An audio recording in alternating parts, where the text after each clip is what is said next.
Okay, boys.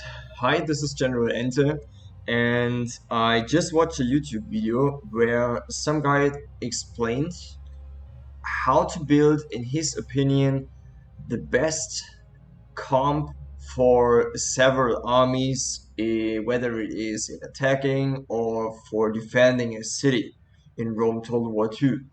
And this just inspired me to do video by myself where I can explain out of my experience that I have because I'm playing this game since the release in back in Anno 1600 and I don't know, just some years in the past when it came out. I started to play this, and yeah, I really wanted to tell you guys what's important for me to look on.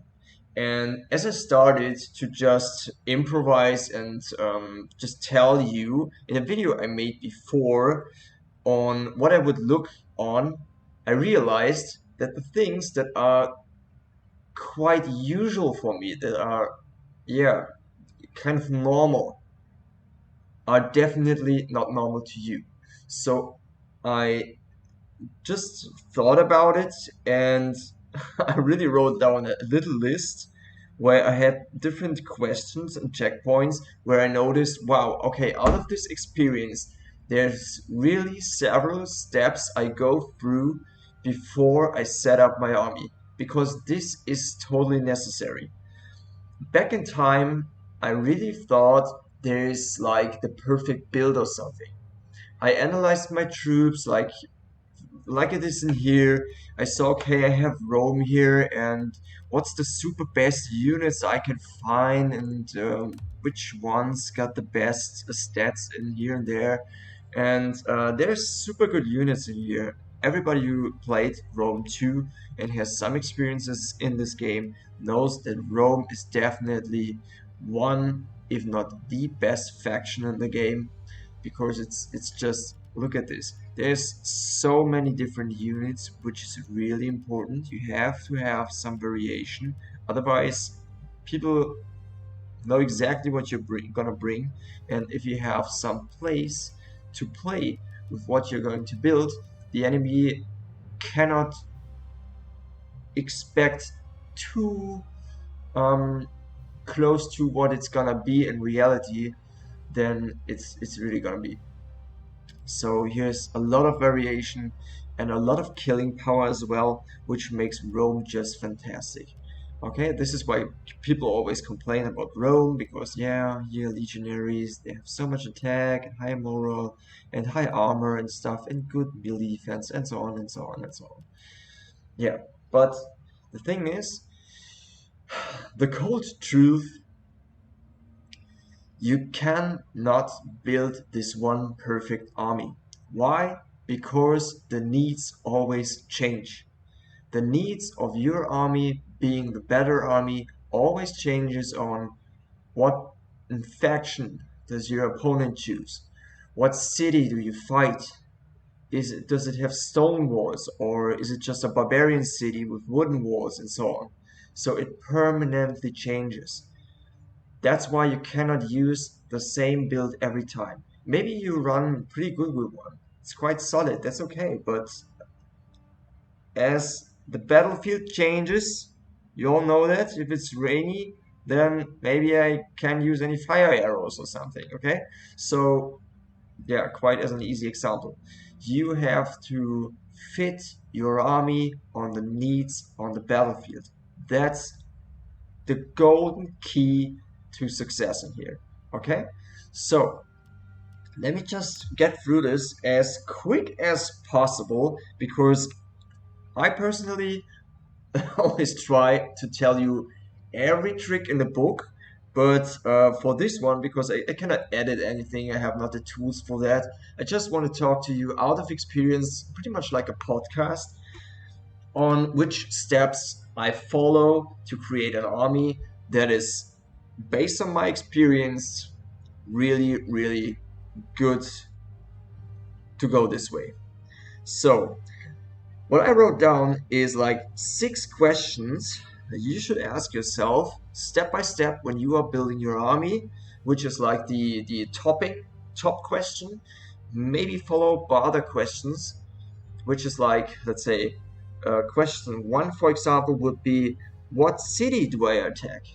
Yeah, surprise, surprise. The first thing you should have a look on is, what city do I attack? Because, of course, if I do face a city that has stone walls, you will need to bring torches. If nobody in your team is going to bring torches, brings me to the second question, what factions do my ally choose? You will have to choose a faction that can bring torches. It's that easy. Because if you have played Rome before and you got into this dilemma when nobody of your allies, neither did you, bring torches, you will be smashed at the walls. Because the only option that you have is like to jump onto the walls by towers or to go through the gates, which is pretty much bullshit. Maybe all of you brought artillery, stationary, maybe mobile artillery. Then you may be lucky. You may have the option to bring down some walls and open some breaches where you can check through. Okay, but this, on the one hand, costs you very much ammunition, which you could use to decimate your enemies, which I really, really like and love. I'm really big fan of stationary artillery, of course, but also of mobile artillery. Both of them are super, super, super good if you use them right. But yeah, so much for now. So the first question would be, what city do I attack? It's really depending on, as I said, the walls are very important. Then also, like, how much space do we have in this city? If you have only like very small little streets, then it's like, this is pretty much made for Sparta or something, for hoplites to defend and hold it very long. This is a whole lot of 1v1 situations where one unit faces another and you're blocked all the time and you have to grind through. Now, is this something for elephants to bring? Maybe not. It's quite risky because obviously you have not much space to maneuver, which you could use. Also, cavalry would not be the best choice because you simply have not much space to move. So maybe you should use units that are more tanky, have of course loads, have as much killing power and weapon damage as possible, and also can withstand some damage. So that would be very important in such a case. Yeah, and yeah, of course, if you regard the city, which kind of city is it? Is it like on the map size? Which map size do I have? Is it large, which means you have have to face arrow towers on defense? Or is it even extra large? If it's extra large, which is totally overpowered, you are going to face Scorpion Towers.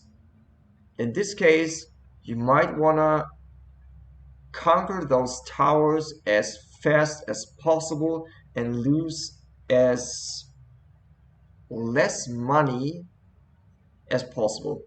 Means you have to send in units to defuse those bombs, those towers actually are, with cheap units as fast as possible and then jump in and conquer those towers, because those towers are totally game changer. If you are not able to conquer them, you will lose so many units, you will probably lose. Okay, so much for point one, question one. And then I also mentioned the second question, like, what factions do my allies choose? Now this is so important. First, because I already mentioned it, do they bring torts? If somebody is able to bring torts, okay, communicate with each other. Just ask them, hey mates, are you able to bring full torts and share? I can give you like 2 or 3 towers, maybe bring a ram or something, and you arrange yourself. That's quite obviously pretty easy. Just talk to each other, be nice, and things work out. Next is like, you want to look on the strength of your allies. Like, can they bring units that actually fit the need of this map? Or maybe is somebody bringing a horse faction, which would be pretty complicated to conquer a city with a horse faction. I never tried this actually because I don't like them, but yeah, this is the extreme example you usually don't face, for God's sake. But if there's an ally, let's make an example which brings, what do we have here?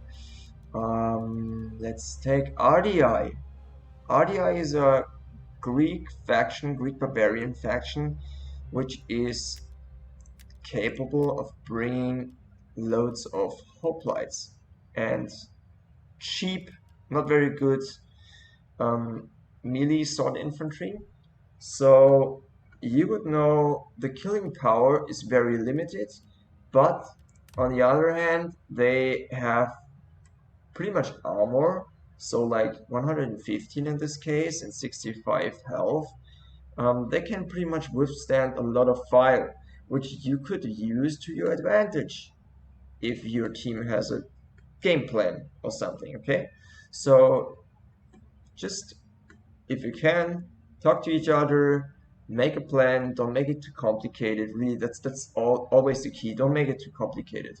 It should always be simple, and then go for it. And another thing that I just noticed is like, what's about missile units? That's really a game changer if you will attack a city, because here, for example, you can only bring slingers.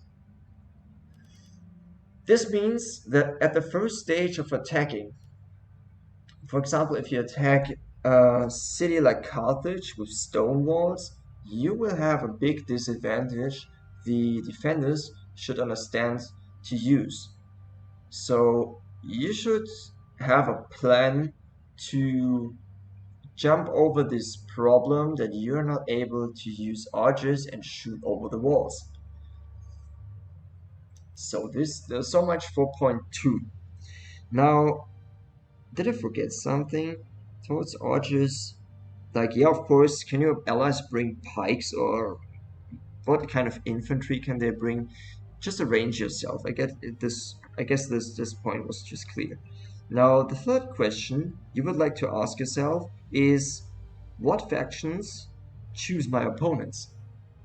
Now, this is really, really important, because as the longer you play this game, the more experience you gained throughout all your games and matches, you will know that several factions kinda have an advantage on other factions. For example, like the most popular, because there's not many factions that can counter Rome very well, is Kush.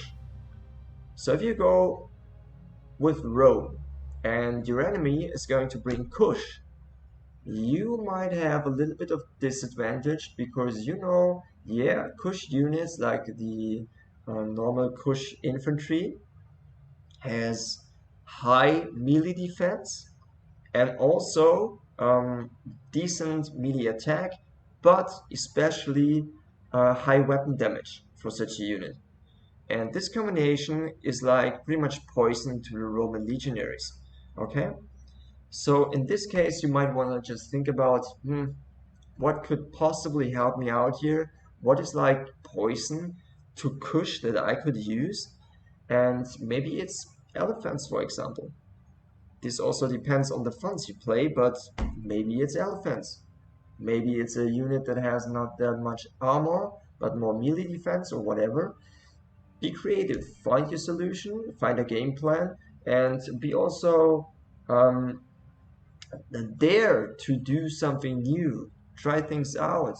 It's okay. You can fail, and maybe the other players will complain about you. I had this one today, and it is what it is. Haters gonna hate, let them hate. Do your thing, gain experience, do some things, have your fun, and get better. That's it, okay? So, Like, you pretty much do the same thing when you ask yourself what factions choose my opponents, as you do when you ask what factions chose your allies, because it's very important what kind of strengths and weaknesses your opponents will have. So, of course, if you know your allies are not able to bring good archers, they are only able to bring slingers, maybe only cheap slingers or pelters or something like that.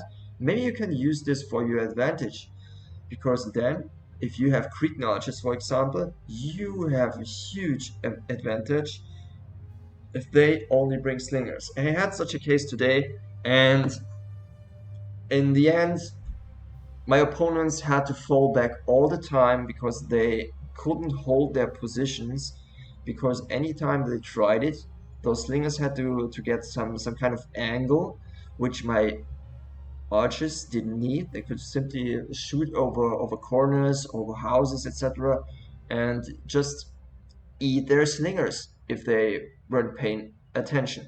So that was the reason why they were not able to back up their troops. They had always to fall back, and this went so far that they, honestly, really, that's no joke, they had to fall back to the victory point. It was the city of Carthage, and you had like half of the army of the enemy standing at the victory point, even at the edge of the victory point, because they couldn't stand on the victory point, position on the victory point, because we were at the cliffs with all our archers, and if they would have moved onto the victory point, would just have shot them down. So this was the extraordinary example of how bad it can end for you if your enemy fits your weaknesses. So if you fit it, you might have good chances to win this battle. So that's also why, for example, Sun Tzu, if you know this guy, this ancient general of China, said battles are won before the battle, because he understood the art of building an army, or positioning an army in a decent way, or whatever it is. So in Rome context, it's like if you build an army that is just fits the threats of your opponent, he might have a very hard time to deal with you. Even if he could win, because the possibility to win is like always there in most cases, but it's super hard then for him. Just imagine you're picking Athens in a field battle, and you're going against Rome, and you're bringing loads of melee infantry. Yeah, guess what? Rome will too. And what will Rome do with your melee infantry? Because Rome's is way better, they will just slaughter yours. So if you're not able to outmaneuver them and somehow strike down your opponent in detail, means you're able to outnumber him in certain positions or so, outmaneuver him with your cav, you are going to die. That's simple it is. So yeah, let's just move on. Where have we been? And yeah, of course, I almost forgot um, the strengths of the enemies. It's so important, because if you are facing factions like Seleucids, you will probably have to deal with chariots. So if you are moving up your towers all lined up in a perfect row, one next to the other, and they are too far away from your main army or the second half of your army, and very close to the walls, and those gates open, and suddenly those chariots move out and just mow down your personnel, which is like climbing up those towers and wanted to go up the walls. This ends really bad for you, and I personally made this experience. I had to learn it the hard way, and many other players do too. So be smart, think ahead. Is there an faction on the opponent's side that is going to bring chariots, possibly. So maybe you should try to keep those gates shut. Or maybe you should pay attention for factions like Nabatea. So if there's, where are they? Nabatea has, on the one hand, chariots and also super heavy cavalry. So those cataphracts, they are no joke. If you're preparing to fight in a city and they make the whole engagement a pitched battle, this can be super annoying because the chances that they mow down your missile units because you're not able to defend them against a whole horde of heavy horses are pretty high. So expect the unexpected, but expect the most likely things also. Okay? So this is like question number one. To resume it, ask yourself, what city do you attack? Second, what factions do my allies choose? 3, what factions do your opponents choose? And then, to move on, like question number 4 is how much money do you have to spend? Now this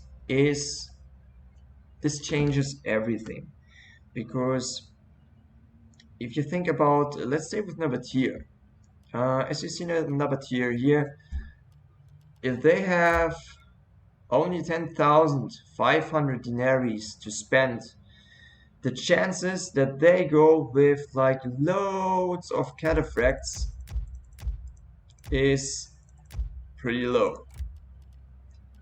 Because as you can see, they can maximum bring 6 of them and additionally 1 chariot. This army can cause massive damage, I'm sure of this one, but if you bring only 6 units to a siege battle, and it's still a siege battle, this can go really wrong for you if your opponent or opponent team expects you to do something like that, even not that extraordinary, but something like that, and they just keep a tight formation, and it's 3 armies, literally 3 armies on one spot. You will have tough times to knock those guys out. Okay, so you can think the chances that your opponent is gonna bring something like that is pretty small. Maybe you would rather do something like, yeah, of course, bringing some good archers. Let's keep them away. Depending on what your opponent is bringing, like let's say it's going to be Rome or something, some good melee infantry. You should make sure you have some killing power. So the first things to have killing power, of course, is your archers. Those guys are so important, and here's not much variation you can bring. There's some slingers, but slingers versus legionaries in Testudo, for example, is not too much of a good choice. So I would rather more use those bowmen. So as you spend some money on here and maybe on a chariot, because a chariot against legionaries might be a good chance, because you can mow down several units that you couldn't defeat in close combat melee fightings. And those noble swordsmen also are quite limited to their abilities of killing legionaries. So maybe if you wanna bring like a full army, you have to bring, of course, some cheap stuff. Let's do 3 for those guys, and then you wanna bring something that can withstand them. I'm not used to Nabatea, but let's just do this really quick. Those guys have high melee damage. They can also deal some pain for the enemy, weapon damage I mean also, and then melee defense is alright. They have 60 health, which is quite good, but 35 of moral. There you should just make sure that those guys are not being attacked from behind or something. Then they will do pretty good. So Let's choose some of those, like let's say 4 or maybe 5. And of course, we can do pikes. And as we are low in funds, we just want to go with those guys for the start. And if you say, okay, 35 in moral is really, really low and you just want to upgrade them a little bit just to break not that soon, you could also go for it and upgrade them 3 times, for example. Then you have like 40. That's not that bad. It's still bad, but not that bad. So, you know, they are going to hold at least a little bit longer and not break immediately under enemy arrow fire if it comes to that case. So let's just check it out. It's 150 roundabout. So it's 500, 600, which they cost still less expensive than those guys. But here you see the advantage is clearly on health points and moral and also attacking. So maybe let's try it with those guys. Let's not be that kind of a guy. And then this is by the way, this is the defense formation. Okay, so if we are defending a city, whether it's a barb city or it's a stone wall city. So we have 2,810 left. So far we have some decent melee guys which can defend, but they have of course the weakness that they can break very easily if they are outmaneuvered somehow. So we need something that can hold, and therefore we could bring those hoplites, for example. But also here we have the problem that they have not too much killing power, but they will hold their ground. So we could go for this, or at the same pricing we could bring those noble swordsmen. If I knew I would face Rome, I probably would prefer those noble swordsmen. But as we have chariots, you could pretty much choose whatever you like. If you know the allies faction of Rome, maybe a faction that is not too infantry heavy, but is like more using cavalry units, which is pretty unlikely. You could go with those hoplites too, or just mix them up. So in this example, I would just say, okay, let's go for 1, 2 of those guys, and then we want to fill it up, or maybe even those guys, because those are so expensive and we are low funds. And also they have no javies. That's a big disadvantage. So maybe noble swords away and those X-Men. And as you see, they are not too good, but we could pretty much fill it up here. So we have 360 denarii left in this case. And also, we are always going to be the strategist. This is, in most cases, the best choice you can make. And as we have some money left, we just want to upgrade those guys. And look at this. It works out 6 times. Nice. Okay, this is probably a setup I would use against Rome or something if I had another tier. So as you see, this is what I do if I say I want to make things short in Rome 2 and explain things. Okay, here you got an example, an actual example of what you could do. But I want to keep on moving because this was just part of, yeah, how much money do I have to spend? Because, yeah, it's totally changing. As you see, this would be the build of Nabatea to close the circle again if I would have not too much money. Still really good. Those guys, I guess, have also javelins. I'm not sure if those or those were the ones with javelins. I guess one of those do not have javelins, but I'm not sure right now. You could still downgrade those to get the other ones if those are the ones with Javis. And also you see,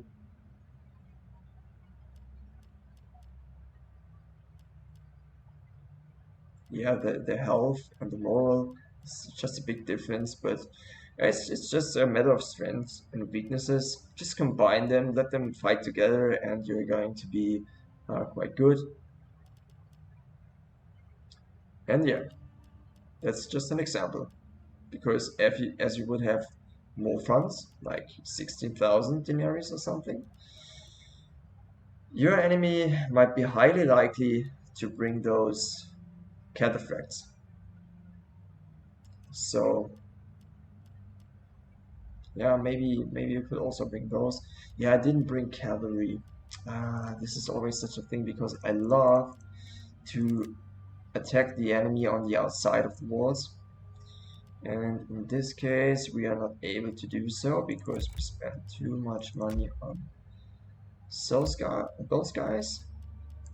And maybe pikes, so just want them to be like this in the last row, and maybe if we're lucky the enemy will have no more missiles, so they will do their job.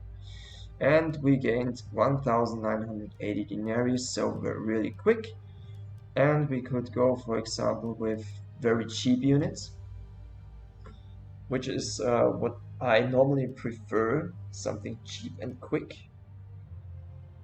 and with some killing power. So for example, those guys are really good. They have high weapon damage, high melee attack, of course not too much moral. They will break very soon, and also low in armor. But both of those guys should not mess with any kind of cavalry, unless it's not also a very cheap cavalry. But those guys not, because if they get charged, they will pretty much get fucked up very quickly. If those guys get charged, they might hold out a little bit longer because they also have formation attack. But I would go with those guys, I guess. And then we have still 1020 left here. Maybe we could still upgrade those guys. Then let's just see. Yeah, works out. So how does it look then? We have those Nabatean swordsmen, like 6 of them. Let's just change it to even numbers. We have 4 of those Nabatean swordsmen and 4 X-warriors. Yeah, I'm pretty sure those X-warriors have the javelins, but those guys don't. So, javis are so important. Let's just do it like this. 1 more of those X-warriors, and those guys are going to be the front line, combined with those.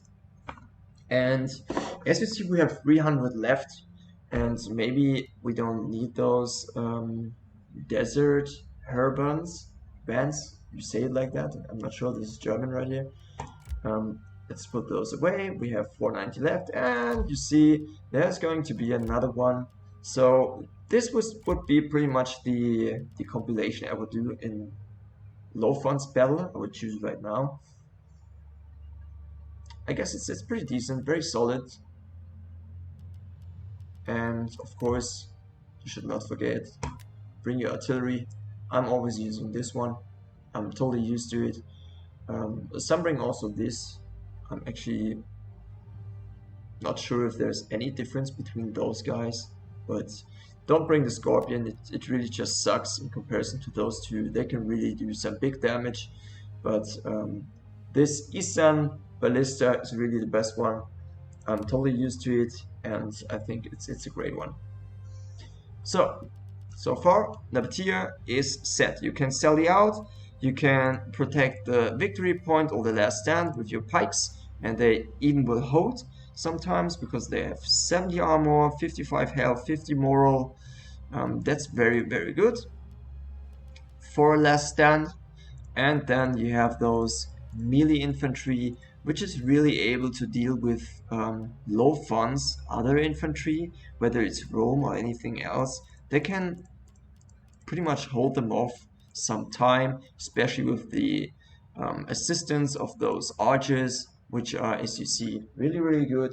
They have 40 armor, which is excellent, 50 health, 40 moral, 150 range, which is super important, and 35 damage. So this is really, really good. And of course, you have like the atomic bomb with those chariots.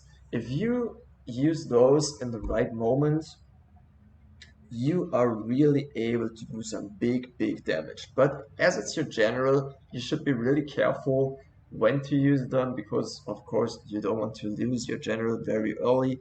You don't want to lose him ever. Okay, so far so good. Here's one Nabatean army. So, then, yeah, point number 5. What kind of strategy do you want to play? Yeah, that's also some big point because sometimes you just think about facing your opponent straight ahead. Because if you're very confident in your army and your army strengths, then you could just climb the walls, face him directly, and just grind it out because you say, okay, this guy is just not able to challenge my legionaries or whatever you have because they're just better in close melee combat. So you're going to do this, you have better archers and so on. So maybe you want to just go and fight your way through. The other possibility is that you might want to outmaneuver your opponent. So therefore, it's maybe also necessary that you know about the city and its streets. So about the architecture of the city and which kind of ways are good to maneuver through, because sometimes you're just gonna be able to conquer the one or the other spot, and from there you can surround your enemy if you're pretty fast and he just doesn't see it coming. So therefore, yeah, it's just important to know the city you're fighting in. And what do we have left here? Yeah, of course, if you want to sneak in. I personally totally love if there's a city where you have some woods around, some woodland where you can hide troops. Because sometimes if you have like Art Verney has, those archers that are capable of deploying close to the enemy walls, you can also bring your siege equipment close to the walls with those guys. And if you deploy it in some Mission Impossible action where they are not seen, when you're really quick and you deploy your equipment on the backside of the other city and let it look like you deployed on the other side with a few units and maybe stationary artillery, so your opponent will always think, okay, there must be more units to protect the artillery. But on the other hand, you're really deploying on the other side of the city. This can really change the game because if they don't take notice, they don't see that coming, you might appear in the back of your opponents. And this in a siege is absolutely deadly. If this happens, you're in most cases fucked because the whole team will have to retreat really quickly and in most cases uncoordinated, so they will lose both manpower and time. So this is really the jackpot. If you're able to sneak in, like this is some kind of Troy moment, like where you're able to sneak in the big wooden horse, and then nobody sees it coming, and suddenly the whole army is behind you or in your city where you're not strong in defense. This is fatal. So sneaking into the city, if you know some secret paths or something, this is always an option, but also, of course, very risky because if you have to split your units, enemy sees it coming, they may be able to outnumber the units on the other side or the ambush units, if I am allowed to call them like this, and you can lose them really quickly. Yes. So let's keep on moving. What do we have left here?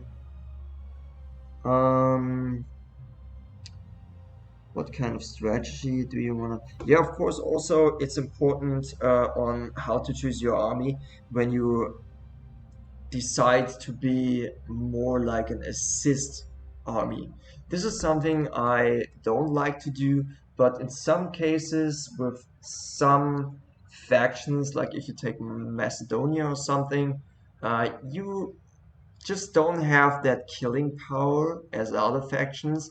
So sometimes it's better if you're more like assisting or sending your troops in first, so your allies can save the elite units or something like that. It's just depending on the faction and also the funds.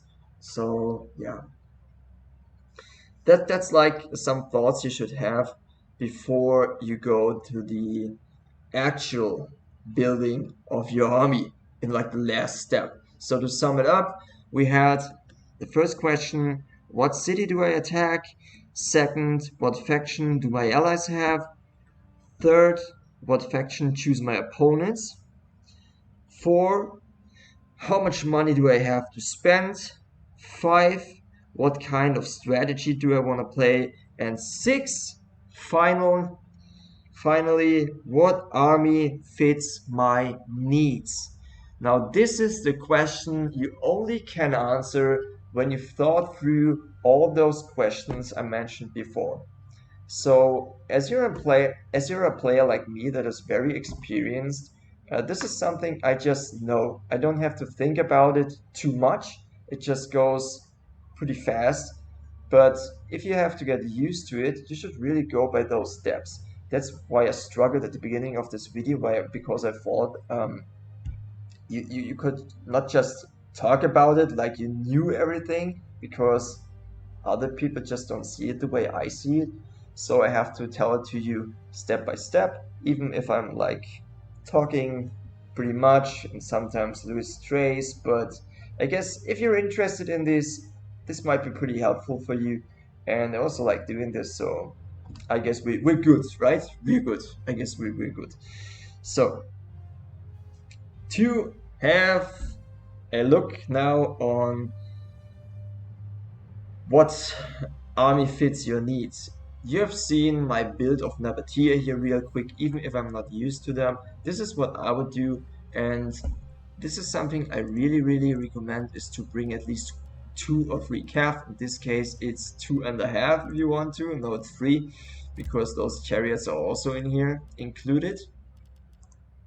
You can always um, find an open window where your opponent is like not paying attention and you can go for his arches. And especially on low funds, you always find, or in many cases, you are going to find arches that are cheap but have high range and so on.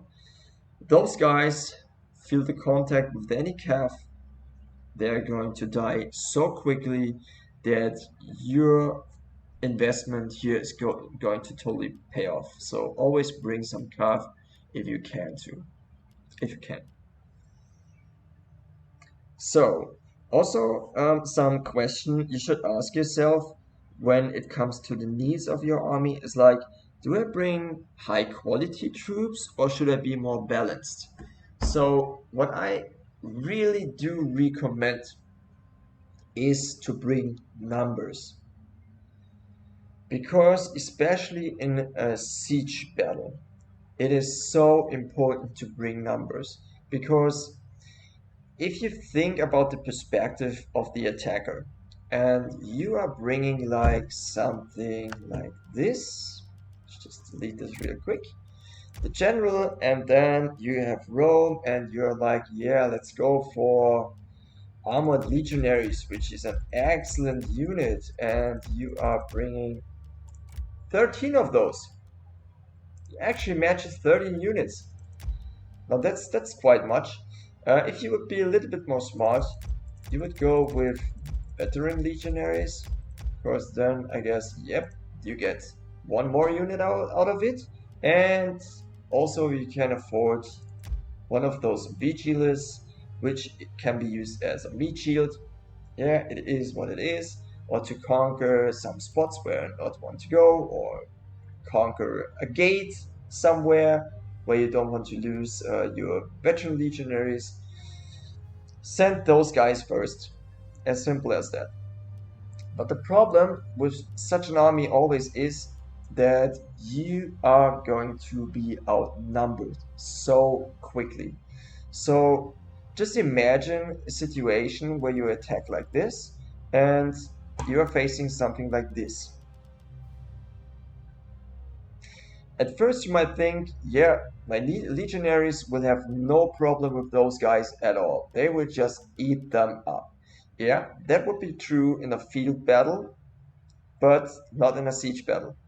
In a siege battle, you might get some problems with this build because of those arches,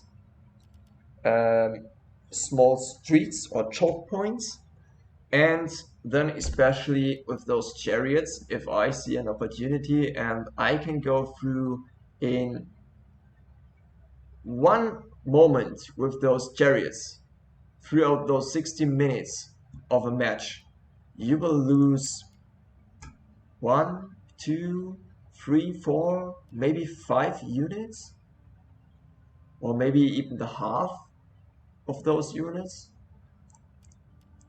and they are damaged, and then you're facing those archers again or something. It's so risky. Also with towers and so on. This is really strong, but you will have some kind of a problem. Also, remember there's some artillery, so if the wall art is shooting down on you and managing to destroy some guys when it's really good, a good shooter, then it might get even 200 kills. That's more than one unit. Then you're decimated like nothing to 12, 13 units. So still something which is hard to grind through. But it's to be honest, it's still Rome. It's always hard to beat, but if you can outnumber them, you might be good. The only thing that might be good right here, to be just honest, is here's no arches. There's nothing my cavalry can attack. So yeah, nothing is good. The only thing my cavalry can attack in here is the general. So if you're lucky and they're not paying attention, maybe you have a chance to go real quick for the general and assassinate him, and that's it. But otherwise, you would have, to be fair, also, let's say 2 units less. Because those guys are no match at all for veteran legionaries. So you would also only have 18. So you're just 1, 2, 3 units ahead of your opponent. Yeah, it's still just Rome. It's still just Rome. But you could always say, well, okay, why not make it 2 chariots? Could also go with 2 of them, and 2 chariots can be really double deadly.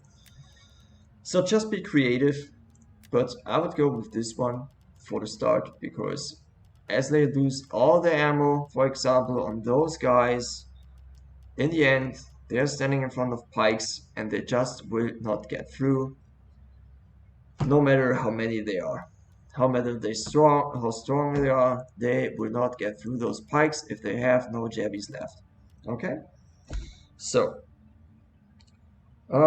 yeah, one question you should always ask yourself when you're building like an attacking faction, especially an attacking faction, is if you have enough killing power. In such a case like here, you totally have.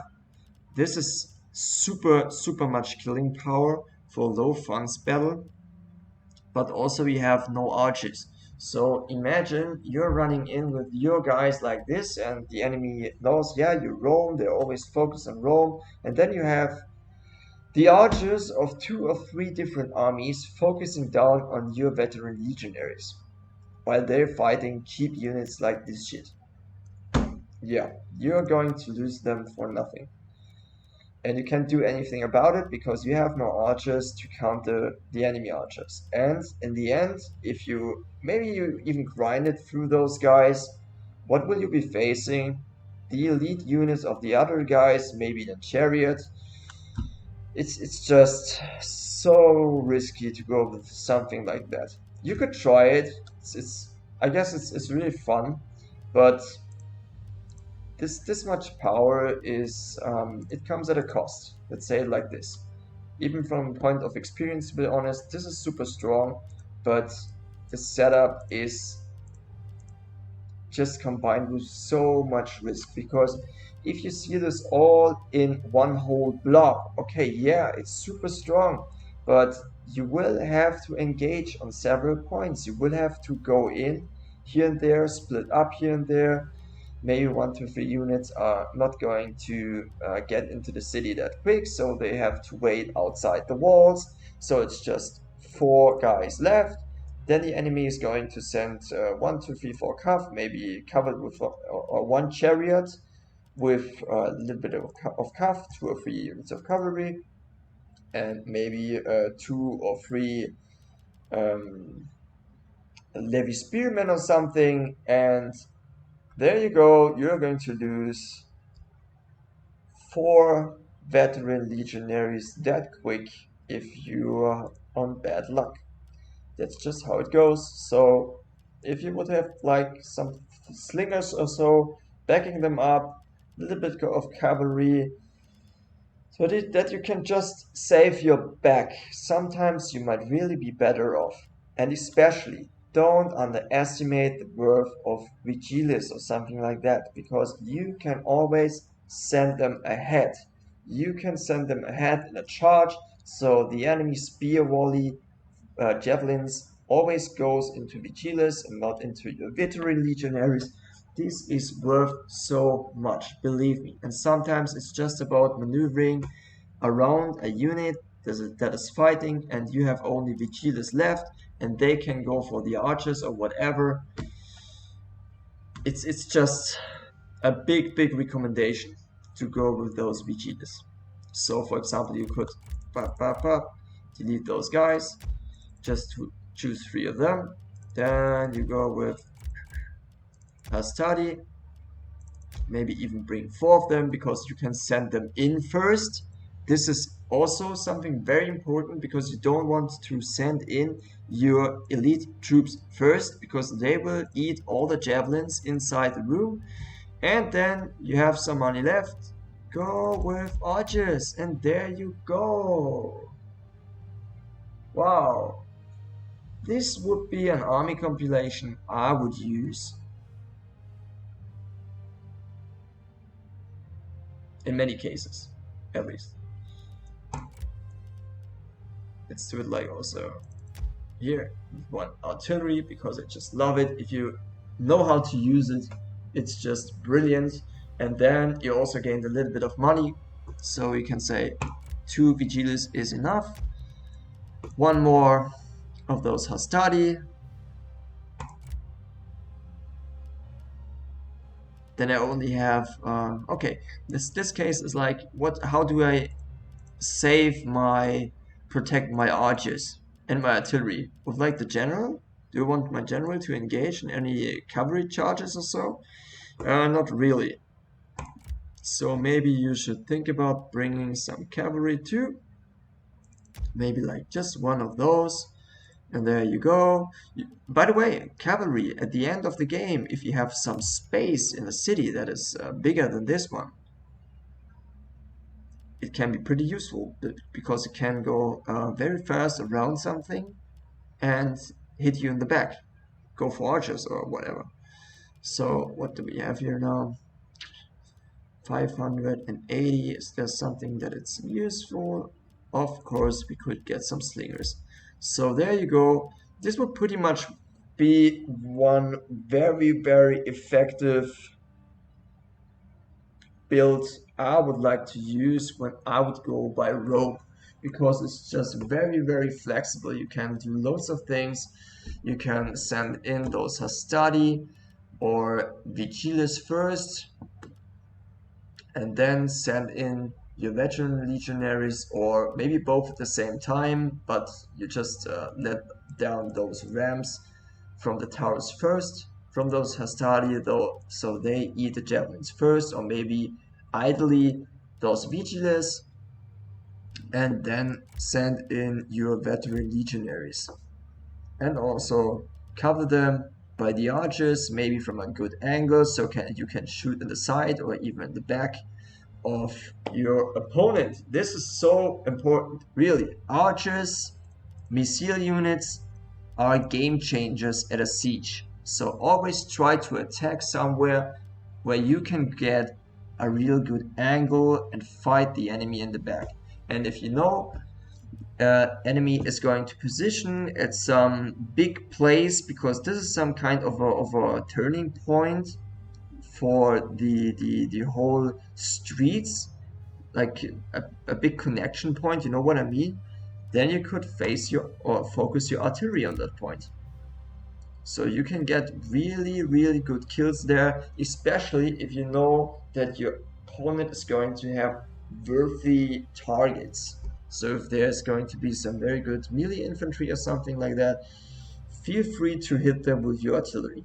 Okay? So, how many units should you bring? I would recommend to bring 20 if possible, sometimes 19, 18 are okay too if you have some good strategy for that, but really do not underestimate the value of those cheap troops. They can really be the game changer because you can use them in so many situations. You can conquer towers, gates, let them run in front, soak up ammunition and stuff like that, which is just in the sum so important. And also, of course, cavalry to protect your archers. Today I had a fight where the enemy sent, it was Nabatea actually, sent cavalry around my opponents, around their backs into my back, and I see them coming, and I placed my cavalry hidden in the woods in the middle of the field. There was just a few trees, and they were absolutely not expecting my cavalry, and also my general was there. It was a hoplite general, and then suddenly they were faced with cavalry, which was supported by my general, and they had to retreat. And the worst thing you can do when you are already in an engagement is to retreat. This is always the worst thing. If you're in an engagement and you have nobody to send in to back them up, so you can just cycle charge or something, don't do it. Let them in the fight. Otherwise, you're going to lose so many units that are going to be picked off when they are running away. Yeah, and of course, what's the strengths and weaknesses of my opponent? This is like if you ask yourself the sixth part, the sixth question, what army fits my needs? It's like high quality versus balanced. I choose in most cases balanced. Then pretty much 90% of every time it's balanced. Then do I have enough killing power? That's super important. How many units? In most cases, 20 units, just fill it up, use your full potential, and what's the strengths and weaknesses of my opponents, of course.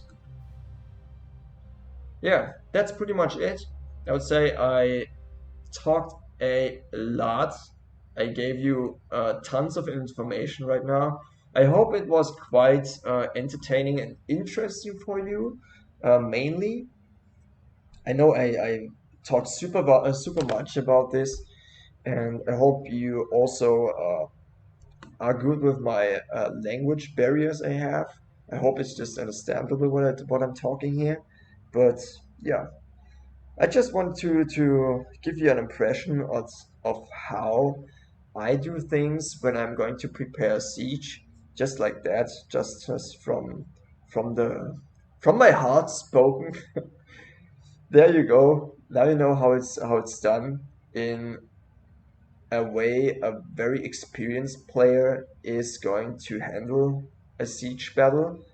Just to give you some numbers, I have almost 3,000 hours of multiplayer experience, so I guess I'm not too bad.